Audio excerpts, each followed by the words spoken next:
Hello पिला माने तम को लास्ट क्लास रे पढ़ेली कौन ना तृणकर श्रेणी विभाग ता पूर्व पढ़ाई तृणकर निरोध पद्धति। आज आम पिला माने कौन पढ़ा ना तृणकर नियंत्रण पद्धति।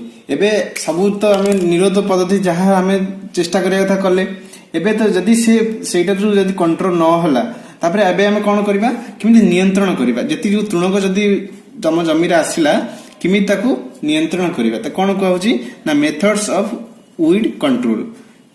ठीक अछि एबे हम स्टार्ट करबा नुवा विषय नियंत्रण पद्धति मेथड वीड कंट्रोल। नियंत्रण तृणक नियंत्रण पंथा को चारि भाग रे विभक्त कराइछि। केते भाग रे हम जे तृणक नियंत्रण करबा ताकू किमिति चारि भाग रे विभक्त कराइछि। फर्स्ट कोन ना कर्षण पद्धति। फर्स्ट होला कर्षण पद्धति बा कल्चरल मेथड। खरे कोन होला यांत्रिक पद्धति बा मेकानिकल मेथड। तापर होला रासायनिक पद्धति केमिकल मेथड और जैविक पद्धति बा बायोलॉजिकल वीड कंट्रोल। एई चारोटी पद्धति रे हमें जेकोसी पद्धति आम यूज करी आम कौन करवा ना आम तृणक को नियंत्रण करवा। तृणक पद्धति क्या कहवा जमीरु तृणक नियंत्रण करने उत्तम चाष पद्धतिर विकल्प नहीं। उत्तम चाष पद्धति अवलंबन कले परिवेश तृणक क्षतिकारक हुए। फसल शीघ्र शीघ्र बढ़े एवं प्रतियोगिता करी तृणक को दुर्बल कर दिए।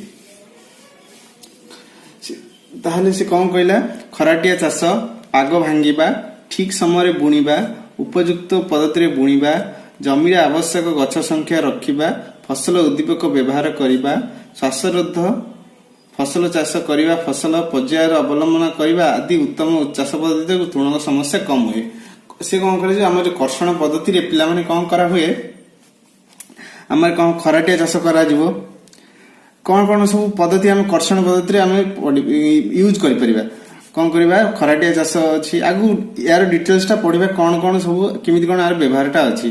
खराटिया चाष पाग भांगिबा ठीक समय बुणीबा आम जेकोसी फसल करछे उपयुक्त पद्धति रे बुणीबा तापर कौन करबा जमी रे आवश्यक गछ संख्या रखिबा माने अनावश्यक मन इच्छा गछ संख्या रखिबा जति डिस्टेंस वाइज गछ गुडा रखिबा फसल उद्दीपक व्यवहार करिबा श्वासरोध फसल चाष करबा आज फसल पर्याय अवलंबन करी उत्तम चाष पद्धति जो तृणक समस्या कम करी हबो। एटा हला कर्षण पद्धति।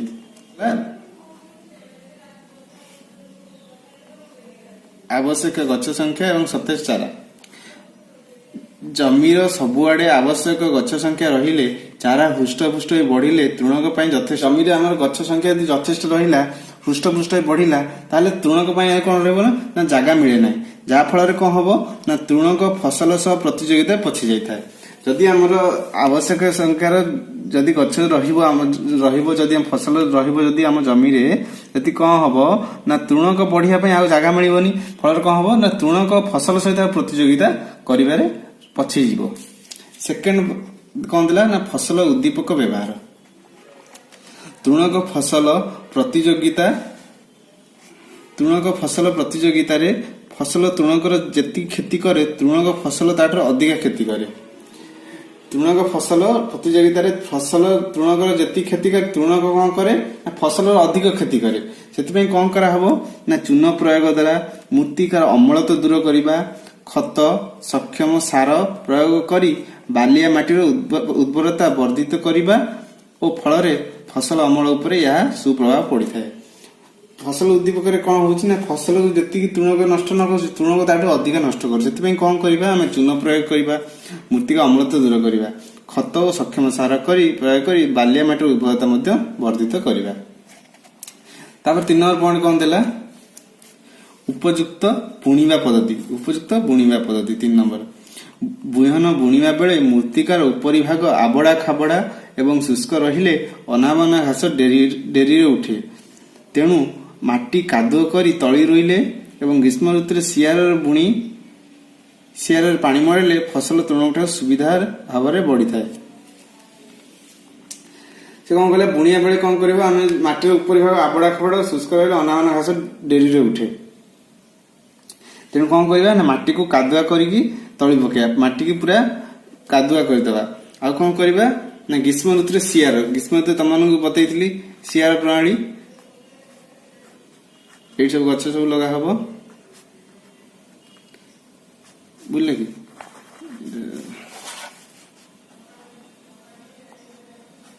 ଏଠି ପାଣି ସବୁ ଦିଆହବ, ଏଠି କଣ ରହିବ? ଗଛ ସବୁ ରହିବ।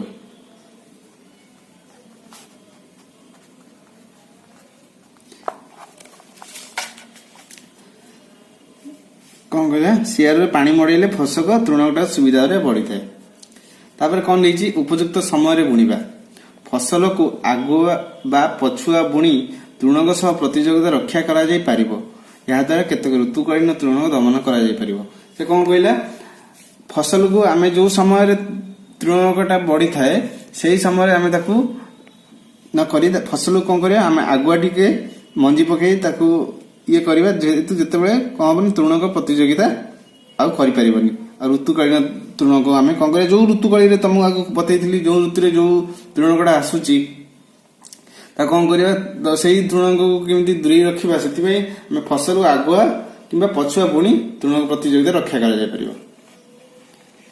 ଫସଲ ପର୍ଯ୍ୟାୟ। ଫସଲ ପର୍ଯ୍ୟାୟରେ କଣ ହେଲା ନା କ୍ରପ ରୋଟେସନ। ପ୍ରତ୍ୟେକ ଫସଲ ସହିତ କେତେକ ନିର୍ଦ୍ଦିଷ୍ଟ ପ୍ରକାର ତୃଣକ ଦେଖାଯାଇଥାଏ। ଏହି ତୃଣକୁ ନିୟନ୍ତ୍ରଣ କରିବା ପାଇଁ ଗୋଟିଏ ପରେ ଗୋଟିଏ ଫସଲ ଚାଷ କରିବା ଚାଷ ପାଇଁ ଉପଯୁକ୍ତ ହୋଇଥାଏ। ମନେକର ପିଲାମାନେ, ତମେ ଗୋଟେ ଜମିରେ ସବୁ ବର୍ଷ ଟମାଟୋ ଚାଷ କରୁଛ। ତମେ ଯୋଉ ଫସଲ ପର୍ଯ୍ୟାୟରେ କଣ ହବ? ତମେ ଯୋଉ ଜମିରେ ଟମାଟୋ ଚାଷ କରୁଛ ସବୁ ବର୍ଷ, ତାକୁ ସବୁ ବର୍ଷ ନ କରିକି ପ୍ରତି 2 ବର୍ଷ ଗ୍ୟାପରେ ତାକୁ କର। ଫଳରେ କଣ ହବ ନା ଅଲଗା ଯଦି ଫସଲ ଲଗେଇବ, ଯୋଉ ରୋଗଟା ଟମାଟୋ ପାଇଁ ଲାଗୁଛି ଅଲଗା ଫସଲ ଲାଗିଲେ ସେଇ ରୋଗଟା ସେଇ ଅନ୍ୟ ଫସଲରେ ଲାଗିବନି। ତେଣୁ ସେଥିପାଇଁ କଣ କରିବା? ଆମର ଯୋଉ ଟମାଟୋ ବଢିବା ପାଇଁ ଯୋଉ ତମର ପୋଷକ ତତ୍ତ୍ୱ ଦରକାର ଅନ୍ୟ ଫସଲ ପାଇଁ ସେତିକି ସେଇଟା ଦରକାର ନ ପଡିପାରେ।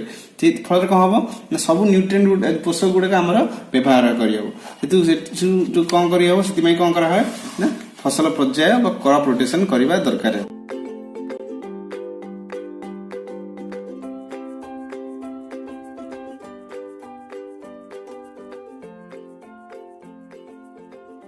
नमस्ते त्रिलोकी चाचा, बड़े परेशान लग रहे हो। सब ठीक तो है ना? हाँ भाई किशन, परेशान तो हूँ। लगता है इस साल भी कीड़े खा जाएंगे मेरी मेहनत का फल। 2 साल हो गए।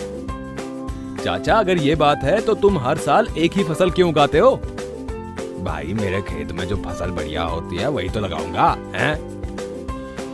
लेकिन चाचा हर बार एक ही फसल लगाने से आपके खेत की उपज आने वाले सालों में कम होती जाएगी। तो इसका क्या इलाज है? इलाज तो आसान है, आप भी ध्यान से देखिए। कुछ आसान सी बातों का ध्यान रखकर हम लंबे समय तक अपने खेत को उपजाऊ बनाए रख सकते हैं। ऐसी एक विधि है फसलों का चक्रीकरण, यानी कि लगातार एक ही फसल ना बोकर बीच के समय में नई और अलग तरह की फसल बोना। फसल चक्रीकरण के क्या फायदे हैं? सबसे पहले तो फसलों का चक्रीकरण मिट्टी के पोषक तत्वों को बनाए रखने में मदद करता है। वो कैसे? देखो चाचा, मकई और गेहूं जैसे अनाज की फसलों से मिट्टी में नाइट्रोजन की कमी हो जाती है। अनाज की फसल के बाद हरी फलियां लगाने से खेत में नाइट्रोजन की मात्रा बनी रहती है और मिट्टी में नाइट्रोजन बना रहे तो बाजार की खाद डालने की भी जरूरत नहीं पड़ेगी और पैसे भी बचेंगे।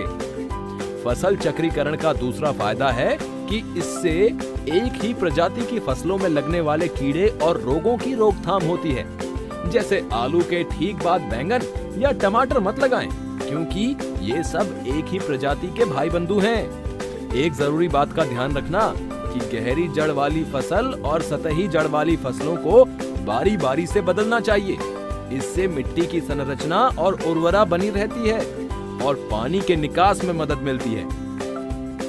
वाह भाई किशन, तुमने तो बड़े काम की बात बताई। हाँ चाचा, फसलों के चक्रीकरण जैसे खेती के प्राकृतिक तरीकों से हम अपनी खेती का ही नहीं अपनी पृथ्वी का भी उज्जवल भविष्य सुनिश्चित करते हैं। तापर देखिए पाग भांगिया। कौन देखिए? पाग भांगिया। एठारे प्रथमे माटी को खोली माटीरू टेका और आवर्जना बाहर कर खतर मिसाई जमी को प्रस्तुत करा जाए। यह परे किछि दिन पर्यंत जमी को सेही परि छाड़ी दिया जाए एवं किछि दिन परे सेतिरे तृण को उठिଥାଏ। उक्त तृण गुड़ी को दमन परे फसल बुणा जाई थाए ଏହାକୁ ପାଗ ଭାଙ୍ଗିବା କୁହାଯାଏ।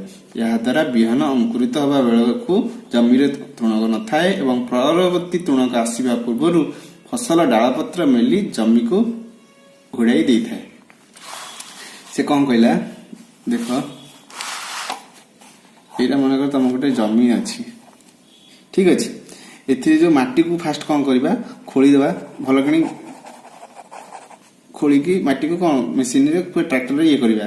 ଏଥିରେ ଖତ ଆବର୍ଜନା ଯାହା ଅଛି ତାକୁ ମିଶେଇକି ଆମେ ଜମି ପ୍ରସ୍ତୁତ କରିଦେଲେ। ତାପରେ କଣ କରିବା, ପାଣି ଆମେ ଦେଇଦେବା। ପାଣି ଦେଇଦେଲା ପରେ ଯାହା ସବୁ ତୃଣକ ଏଇଥିରେ ଥିବ ସେମାନେ ସବୁ କଣ ବଢିବେ। ଆମେ ଯେହେତୁ ପାଣି ମିଳିଗଲା, ଖତ ମିଳିଗଲା, ଯାହା ସବୁ ଦରକାର ଥିଲା ସବୁ ମିଳିଗଲା, ଠିକ ଅଛି। ଏବେ ତମେ ଜାଣିଗଲ କଣ କଣ ସବୁ ତମ ଇଏ ତୃଣକ ଗୁଡାକ ଅଛି, ସେଗୁଡା ସବୁ ଉଠିଗଲା। ଏବେ ତ କଣ କରିବା, ଆମେ ତୃଣକକୁ ମାରିଦେବା। ତୃଣକୁ କଣ କରିବା, ମେଡିସିନ ଦେଇକି ବା କିଛି ଦିନ ପାଇଁ ତାକୁ କଣ କରିବା, ମାରିଦେଲେ କଣ ଡାଳପତ୍ର ସବୁ ଘେରି ହେଇଥିବ, ଫଳରେ ନେକ୍ସଟ ତୃଣକଟା ଆଉ ଏତେ ତମର କିଛି ଫସଲକୁ କ୍ଷତି କରିପାରିବ ନାହିଁ। ଏଟାକୁ କଣ କହୁଛେ ନା ପାଗ ଭାଙ୍ଗିବା। ଲାଷ୍ଟ କଣ ପିଲାମାନେ ଦେଲା, ଆଚ୍ଛାଦି ଫସଲ ଚାଷ। ପ୍ରତିଯୋଗୀ ବା ଆଚ୍ଛାଦି ଫସଲ ଶୀଘ୍ର ଅଙ୍କୁରିତ ହୁଏ, ଖାଦ୍ୟସାର ଗ୍ରହଣ କରି ଶୀଘ୍ର ବଢେ, ଡାଳପତ୍ର ମେଲି ମୃତ୍ତିକା ଘୋଡ଼େଇ ଦିଏ। ଏକ ପ୍ରକାର ଫସଲ ଚାଷ କଲେ ଖାଦ୍ୟ ଓ ସାର ଅଭାବରୁ ତୃଣକ ବଢିପାରେ ନାହିଁ। ସେ କଣ କଲା, ପ୍ରତିଯୋଗୀ ବା ଆଚ୍ଛାଦି ଫସଲ ଶୀଘ୍ର ଅଙ୍କୁରିତ ହୁଏ। ଗ୍ରୀଷ୍ମକାଳ ପଡିଆ।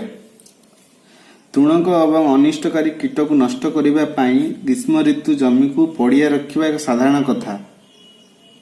ଅପରପକ୍ଷରେ ଗ୍ରୀଷ୍ମ ଦିନରେ ସଘନ ଚାଷ କରି ବର୍ଷକୁ 3-4 ଫସଲ ଉତ୍ପାଦନ କଲେ ବହୁମୁଖୀ ତୃଣକ ଉତ୍ପାଦନ ବୃଦ୍ଧି ପାଏ। ଖରାଟିଆ ଚାଷ କଲେ ଦୁବ, ପୁଆ ଆଦି ବହୁ ବର୍ଷ ତୃଣକର ଚେର, କନ୍ଦ, କାଣ୍ଡ, ମାଟି ଉପରକୁ ଆସି ଖରା ଖାଇ ମରିଯାଏ।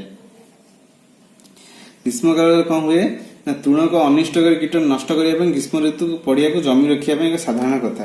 ଜମିକୁ ଆମେ କଣ କରାଯାଏ, ପଡିଆ ରଖାଯାଇଥାଏ। ହେଲେ ଅପରପକ୍ଷରେ ଗ୍ରୀଷ୍ମ ଋତୁରେ ଯଦି ଆମେ ସଘନ ଚାଷ କରି ବର୍ଷକୁ 3-4 ଫସଲ ଉତ୍ପାଦନ କଲେ ତାହେଲେ କଣ ହବ ନା, ବହୁମୁଖୀ ତୃଣକ ଉତ୍ପାଦନ ବୃଦ୍ଧି ପାଏ। ତାହେଲେ କଣ କରିବା, ଖରାଟିଆ ଚାଷ କଲେ ଦୁବ, ପୁଆ ଆଦି ବହୁ ବର୍ଷ ତୃଣକର ଚେର, କାଣ୍ଡ ମାଟି ଉପରକୁ ଆସି ଖରା ଖାଇ ମରିଯାଏ। ତାପରେ କଣ ପିଲା ଥିଲା, ସ୍ୱଳ୍ପ ଚାଷ। ସ୍ୱଳ୍ପ ଚାଷ କରି ତୃଣକ ମଞ୍ଜିକୁ ମାଟି ଉଭାନ ନିକଟରେ ରଖିବା ଆବଶ୍ୟକ, ଯେପରି ଏକ ସମୟରେ ବହୁତ ମଞ୍ଜି ଅଙ୍କୁରିତ ହେବ, ଥରକରେ ଏସବୁ ତୃଣକ ନଷ୍ଟ। ମୃତ୍ତିକା